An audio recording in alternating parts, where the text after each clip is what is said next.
Fin book talk में आपका स्वागत है। आज हम एक ऐसी किताब पर बात करने वाले हैं जो निवेश की दुनिया में मतलब किसी क्रांति से कम नहीं है। जॉन सी बोगल की the little book of common sense investing. बिल्कुल। इसका मूल विचार इतना सरल है कि सुनने में अजीब लगता है, लेकिन इसके पीछे का जो तर्क है वो बहुत गहरा है। सोचिए, क्या हो अगर आपको बाजार को हराने के लिए कोई माथापच्ची करनी ही न पड़े। अगर आप बाजार को बीट करने के बजाय पूरा का पूरा बाजार ही खरीद लें तो। बिल्कुल। और बोगल का यही तर्क है कि अपनी वित्तीय हिस्से को पाने का यही एकमात्र मतलब गारंटीड तरीका है। सुनने में तो ये बहुत आसान लगता है, पर आज की दुनिया में ये एक बहुत बड़ा और क्रांतिकारी विचार है। सही कहा। और ये चर्चा इस बात पर है कि कैसे एक खेल जो मूल रूप से सभी निवेशकों को जिताने के लिए बना है, उसे अक्सर एक हारने वाले के खेल में बदल दिया जाता है। बोगल हमें दिखाते हैं कि कैसे साधारण गणित और कॉमन सेंस का इस्तेमाल करके इससे वापस एक विजेता का खेल बनाया जा सकता है। बिल्कुल, जहां निवेशक जीतता है, न कि सिस्टम। चलिए इसी बात को पकड़ते हैं। बोगल अपनी बात की शुरुआत एक बहुत ही पॉजिटिव नोट पर करते हैं। वो कहते हैं कि अमेरिकी व्यापार या किसी भी बढ़ती हुई अर्थव्यवस्था में निवेश करना असल में एक विजेता का खेल है। हाँ, और ये सिर्फ कोई फिलॉसफी नहीं है, इसके पीछे ठोस आंकड़े हैं। सही। वो बताते हैं कि पिछली सदी में कॉरपोरेशनों ने अपनी पूंजी पर औसतन सालाना 9.5% का रिटर्न कमाया है। 9.5%। अब ये आंकड़ा सुनने में शायद बहुत बड़ा ना लगे। नहीं लगता। लेकिन यहीं पर कंपाउंडिंग का जादू काम करता है। और वो जादू सच में कमाल का है। बोगल के हिसाब से इसी 9.5% की दर पर अगर किसी ने 50 साल पहले सिर्फ $1 लगाया होता, सिर्फ $1, तो आज वो $93 से भी ज्यादा बन जाता। $1 का $93। ये सिर्फ एक अकादमिक आंकड़ा नहीं है, ये किसी भी मजबूत अर्थव्यवस्था के इंजन का मतलब साउंड ट्रैक है। ये वो ग्रोथ है जिसमें हर कोई हिस्सा लेना चाहता है। बिल्कुल, ये व्यापार की तरक्की, नई टेक्नोलॉजी और इंसानी इनोवेशन की ताकत है। लेकिन यहीं पर कहानी में एक दिलचस्प मोड़ आता है। अच्छा। बोगल कहते हैं कि ये खेल तो जीतने के लिए बना है, पर ज्यादातर निवेशक अपनी ही हरकतों से इसे एक हारने वाले का खेल में बदल देते हैं। अपनी हरकतों से? हाँ, और इसे समझाने के लिए वो एक बड़ा मजेदार फ्रेज इस्तेमाल करते हैं, the relentless rules of humble arithmetics. साधारण गणित के कठोर नियम। हाँ, मतलब बेसिक मैथ्स जिसे हम अक्सर नजरअंदाज कर देते हैं। बिल्कुल। तो इसका पहला नियम क्या है? पहला नियम बहुत सीधा है। निवेश की लागत यानी कॉस्ट से पहले बाजार को हराना एक जीरो सम गेम है। Zero sum game? इसे ऐसे समझिए कि पूरा बाजार एक पिज्जा है। सभी निवेशक मिलकर उस पूरे पिज्जा को ही आपस में बांट सकते हैं। अगर मुझे औसत से बड़ा टुकड़ा मिलता है तो ये तय है कि किसी और को औसत से छोटा टुकड़ा मिलेगा। बिल्कुल। किसी का फायदा, किसी दूसरे का नुकसान। अच्छा। मतलब किसी की जीत, किसी और की हार। हाँ, यहाँ तक तो ठीक है, लेकिन फिर ये हारने वाला खेल कैसे बनता है? वो बनता है जब हम इसमें निवेश की असल लागत को जोड़ते हैं। लागतें? जैसे ब्रोकरेज? हाँ, ब्रोकरेज, फंड मैनेजर की फीस, कोई और बिचौलिया। सोचिए, पिज्जा काटने वाला हर टुकड़े में से एक छोटा सा हिस्सा अपनी फीस के तौर पर काट लेता है। अब जब सारे टुकड़े जोड़े जाएंगे तो वो पूरे पिज्जा से कम होंगे। अच्छा। यही है निवेश की लागतें। इन लागतों की वजह से औसतन सभी निवेशक मिलकर बाजार से कम रिटर्न कमाते हैं, और अब ये एक लूजर्स गेम बन गया है, जहां औसतन सब हार रहे हैं। सब हार रहे हैं। अरे वाह! तो अगर हम सब मिलकर औसतन हार रहे हैं तो ये सारा पैसा जा कहाँ रहा है? किसी की जेब तो भली रही होगी। और बोगल ठीक इसी की तरफ इशारा करते हैं। वो कहते हैं कि असली विजेता बीच का आदमी है, the man in the middle. बीच का आदमी? हाँ, वो वित्तीय बाजार की तुलना एक कैसीनो से करते हैं, और इन बिचौलियों को क्रूपियर कहते हैं। क्रूपियर? हाँ, यानी वो लोग जो कैसीनो में टेबल चलाते हैं। ब्रोकर्स, मनी मैनेजर्स, निवेश बैंकर्स। बिल्कुल। ये तो बहुत शक्तिशाली मिसाल है। मतलब हम निवेशक टेबल पर दांव लगा रहे हैं और ये क्रूपियर हर दांव पर अपना कमीशन बना रहे हैं, चाहे हम जीतें या हारें। एकदम। जैसे कैसीनो में हमेशा हाउस जीतता है या घुड़दौड़ में रेस कोर्स हमेशा कमाता है, वैसे ही निवेश की दुनिया में ये बिचौलिया हमेशा जीतते हैं। और मजे की बात यह है कि हम निवेशक खुद अपने व्यवहार से इस सिस्टम को और मजबूत करते हैं। कैसे? इसे सक्रिय ट्रेडिंग का भ्रम कह सकते हैं। हमें लगता है कि हम ज्यादा रिसर्च करके जल्दी जल्दी शेयर खरीद बेचकर बाजार को मात दे सकते हैं। लेकिन क्या ये बोरिंग नहीं है? निवेश का सारा रोमांच ही खत्म हो गया। लोग तो मल्टी बैगर ढूंढने के लिए बाजार में आते हैं, न कि औसत रिटर्न के लिए। क्या वाकई में ये एक्टिव ट्रेडिंग इतनी खराब है? आपका सवाल बहुत अच्छा है, क्योंकि यही वो भावना है जिसे वित्तीय उद्योग बेचता है, रोमांच और औसत से बेहतर बनने का सपना। लेकिन आंकड़े इस सपने को तोड़ देते हैं। अच्छा। बोगल एक अकादमिक अध्ययन का हवाला देते हैं। 1990 के दशक में जो सबसे ज्यादा एक्टिव ट्रेडर्स थे, उन्होंने बाजार से सालाना 17.9% का रिटर्न कमाया। 17.9%? ये तो बहुत शानदार लगता है। तो फिर समस्या कहाँ है? समस्या उनकी लागत में है। ओह। उनकी ट्रेडिंग की लागत, मतलब बार बार खरीदने बेचने का खर्च, लगभग 6.5% था। 6.5%? हाँ, तो उनका असली हाथ में आने वाला रिटर्न सिर्फ 11.4% रह गया।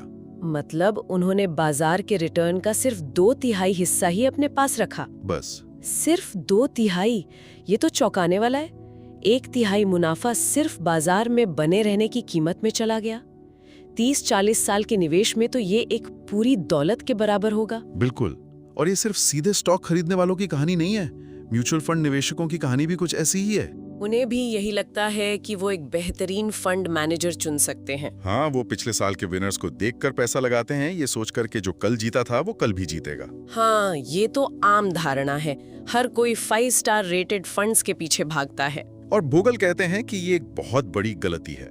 निवेशक फंड के ऊंचे खर्च, मैनेजर की फीस, इन सब छिपी हुई लागतों को नजरअंदाज कर देते हैं। सच तो ये है कि लगातार अच्छा प्रदर्शन करने वाले फंड मैनेजर्स को ढूंढना लगभग भूसे के ढेर में सुई खोजने जैसा है। असंभव नहीं, पर इसकी संभावना बहुत कम है। बहुत कम। ये तो एक चक्रव्यूह जैसा लग रहा है। एक जीतने वाला खेल है जिसे हमने हारने वाले खेल में बदल दिया है, और बिचौलिए सारा मुनाफा ले जा रहे हैं। तो क्या बोगल हमें इस जाल से निकलने का कोई रास्ता दिखाते हैं? हाँ, और उनका समाधान इतना सरल और सुंदर है कि लोग उस पर यकीन नहीं कर पाते। वो क्या है? वो कहता है, बाजार को हराने की कोशिश ही छोड़ दो, बाजार में शामिल हो जाओ।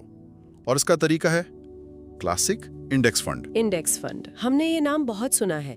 इसे सरल भाषा में कैसे समझा सकते हैं? बोगल की मिसाल बहुत अच्छी है। मान लीजिए बाजार एक अंडों की टोकरी है, जिसमें हर कंपनी का एक अंडा है। ठीक है। एक्टिव मैनेजर उस टोकरी में से कुछ सबसे अच्छे अंडे चुनने की कोशिश करता है, और इस कोशिश के लिए आपसे मोटी फीस लेता है। इंडेक्स फंड कहता है, मैं अंडे चुनने की कोशिश ही नहीं करूंगा, मैं पूरी की पूरी टोकरी ही खरीद लूंगा, बहुत ही कम कीमत पर। यानी कुछ शेयरों को चुनने के बजाय आप पूरे बाजार, जैसे निफ्टी 50 या सेंसेक्स 30 के सभी शेयरों में एक साथ थोड़ा थोड़ा निवेश कर देते हैं। एकदम सही। और इसकी खासियतें ही इसकी सबसे बड़ी ताकत हैं। पहली, ये बहुत ज्यादा डाइवर्सिफाइड है। मतलब आपका पैसा किसी एक कंपनी या सेक्टर में नहीं, बल्कि पूरे बाजार में फैला है। बिल्कुल। दूसरी, इसकी लागत बहुत ही कम होती है, क्योंकि कोई महंगा मैनेजर नहीं है जो स्टॉक चुन रहा हो। और तीसरी? तीसरी क्या, मुझे लगता है लोग लागत और डाइवर्सिफिकेशन तो समझते हैं, लेकिन एक और बड़ा फायदा है जिसे अक्सर अनदेखा कर दिया जाता है। वो है टैक्स एफिशिएंसी। टैक्स? हाँ, इंडेक्स फंड में शेयरों की खरीद बिक्री बहुत कम होती है, जिसे पोर्टफोलियो टर्नओवर कहते हैं। क्योंकि शेयर ज्यादा बेचे नहीं जाते, तो आपको बार बार कैपिटल गेन्स टैक्स नहीं देना पड़ता। अच्छा, तो आपका पैसा टैक्स के बोझ के बिना ज्यादा तेजी से कंपाउंड होता है। एग्जैक्टली। तो एक इंडेक्स फंड खरीदने से आप गलत स्टॉक चुनने के जोखिम से बच गए, गलत सेक्टर चुनने के जोखिम से बच गए, और सबसे जरूरी, एक औसत से नीचे प्रदर्शन करने वाले मैनेजर को चुनने के जोखिम से भी बच गए। ये तो लगभग सारी जोखिम ही खत्म कर देता है। हाँ, लगभग सारे, पर एक नहीं। एक बड़ा जोखिम फिर भी बचता है। वो कौन सा? स्टॉक बाजार का समग्र जोखिम, मार्केट रिस्क। अगर पूरा बाजार गिरेगा तो आपका इंडेक्स फंड भी गिरेगा। हाँ, उससे तो कोई नहीं बच सकता। कोई नहीं। और यहीं पर बोगल का असली दर्शन काम आता है।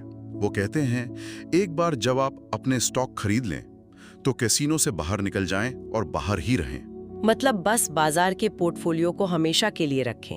हमेशा के लिए। Don't just do something, stand there. ये बात सुनने में जितनी आसान है, करने में उतनी ही मुश्किल। हमारा मन हमेशा कुछ ना कुछ करने को कहता है, और यही अनुशासन की परीक्षा है। इंडेक्सिंग का मतलब है विनम्रता से ये स्वीकार करना कि आप बाजार को मात नहीं दे सकते, इसलिए आप बाजार में ही शामिल हो जाएं। ये विचार इतना सरल और शक्तिशाली है कि लगता है ये सच नहीं हो सकता। क्या बोगल इस लड़ाई में अकेले हैं, या दुनिया के दूसरे बड़े निवेशक भी इस बात को मानते हैं? ये इस कहानी का सबसे मजबूत हिस्सा है। बोगल अकेले नहीं है, दुनिया के कुछ सबसे सफल और सम्मानित निवेशक भी उनकी इस अवधारणा का समर्थन करते हैं। जैसे कि सबसे बड़ा नाम शायद वॉरेन बफेट के पार्टनर चार्ल्स टी मंगर का है। ओह, मंगर। हाँ, मंगर का एक बहुत मशहूर उदाहरण है, आम जनता को पेशेवरों से एक भयानक उत्पाद मिल रहा है, ये घृणित है। घृणित है, ये तो बहुत कड़े शब्द है। वो कहते हैं कि म्यूचुअल फंड आपसे 2% सालाना फीस लेते हैं, फिर ब्रोकर्स आपको एक फंड से दूसरे फंड में स्विच कराते हैं, अंत में आम निवेशक के हाथ में कुछ नहीं बचता। ये बात दिलचस्प है, क्योंकि मंगर और बफेट खुद एक्टिव इन्वेस्टिंग के शिखर पर है। तो जब वो कहते हैं कि आम निवेशक के लिए ये रास्ता सही नहीं है, तो ये बात और भी वजनदार हो जाती है। बिल्कुल। वो एक तरह से कह रहे हैं, हम जो करते हैं वो बहुत मुश्किल है, आप लोग ये कोशिश ही मत करो, सरल रास्ता अपनाओ। और कोई बड़ा नाम? एक और है, निवेश सलाहकार विलियम बर्नस्टीन। वो कहते हैं, सिर्फ बाजार का जोखिम उठाना ही काफी है, केवल एक मूर्ख ही ठीक से डाइवर्सिफाई ना करके अतिरिक्त जोखिम उठाएगा। एक अच्छा इंडेक्स फंड खरीदें और पूरे बाजार के मालिक बने। तो ये सिर्फ बोगल का एक निजी विचार नहीं है, बल्कि इंडस्ट्री के दिग्गज भी इसकी पुष्टि कर रहे हैं। क्या इसका कोई अकादमिक आधार भी है? इसका अकादमिक आधार बहुत मजबूत है। बोगल ने अपनी ये किताब नोबेल पुरस्कार विजेता अर्थशास्त्री पॉल ए सैमुअल्सन को समर्पित की है। नोबेल पुरस्कार विजेता? हाँ, सैमुअल्सन के अकादमिक लेखन ने ही बोगल को 1970 के दशक में पहला इंडेक्स फंड बनाने के लिए प्रेरित किया था। ये एफिशिएंट मार्केट हाइपोथेसिस जैसी ठोस आर्थिक थ्योरी पर आधारित है, जिसका सरल मतलब है कि बाजार में उपलब्ध सारी जानकारी पहले से ही शेयरों की कीमतों में शामिल होती है। बिल्कुल, इसलिए लगातार बाजार को मात देना लगभग असंभव है। तो ये सिर्फ एक चतुर निवेश हैक नहीं है, बल्कि ये नोबेल पुरस्कार विजेता आर्थिक सिद्धांत पर आधारित एक रणनीति है। इसने तो इस विचार को और भी मजबूत बना दिया है। हाँ, और जब बोगल ने 1976 में दुनिया का पहला इंडेक्स म्यूचुअल फंड बनाया, तो शुरू में वॉल स्ट्रीट ने उसका बहुत मजाक उड़ाया था। उसे बोगल की मूर्खता कहा गया था। अच्छा। उसे अन अमेरिकन तक कहा गया, क्योंकि वो औसत होने को स्वीकार कर रहा था। लेकिन आज देखिए, $1 ट्रिलियन इंडेक्स फंड्स में लगे हैं। तो अगर हमें the little book of common sense investing का सार निकालना हो, तो वो क्या होगा? बड़ा सबक क्या है? मेरे हिसाब से सबसे बड़ा सबक ये है कि सफल निवेश सरल है पर आसान नहीं। सरल है पर आसान नहीं। हाँ, ये इस बारे में नहीं है कि आप बाजार को कैसे मात देते हैं, ये इस बारे में है कि आप बिचौलियों की जेब भरने से कैसे बचते हैं, अपनी लागत को न्यूनतम रखते हैं और बाजार की पूरी ताकत को अपने लिए काम करने देते हैं। मतलब सफलता का राज कोई सीक्रेट फॉर्मूला नहीं, बल्कि गणित और अनुशासन है। लागत कम करो, सब्र रखो और कंपाउंडिंग को अपना जादू करने दो। तो अगर आप निवेश की दुनिया के बारे में और जानना चाहते हैं, तो फिन बुक टॉक को सब्सक्राइब करना ना भूलें। हम जल्द ही एक और दिलचस्प किताब के साथ वापस आएंगे। लेकिन जाते जाते ये एक बहुत बड़ा सवाल खड़ा करता है। अगर तर्क, गणित और दुनिया के सबसे सफल निवेशकों की सलाह इतनी स्पष्ट है, तो ज्यादातर निवेशक इस सरल रास्ते को क्यों नहीं अपनाते?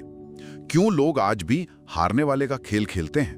क्या ये वित्तीय उद्योग का शोर है, या बाजार में ट्रेडिंग के रोमांच की तलाश है, या फिर हमारी अपनी जिद है, हमारा अहंकार है जो औसत होने की बात को स्वीकार नहीं कर सकता? इस पर विचार करना जरूरी है।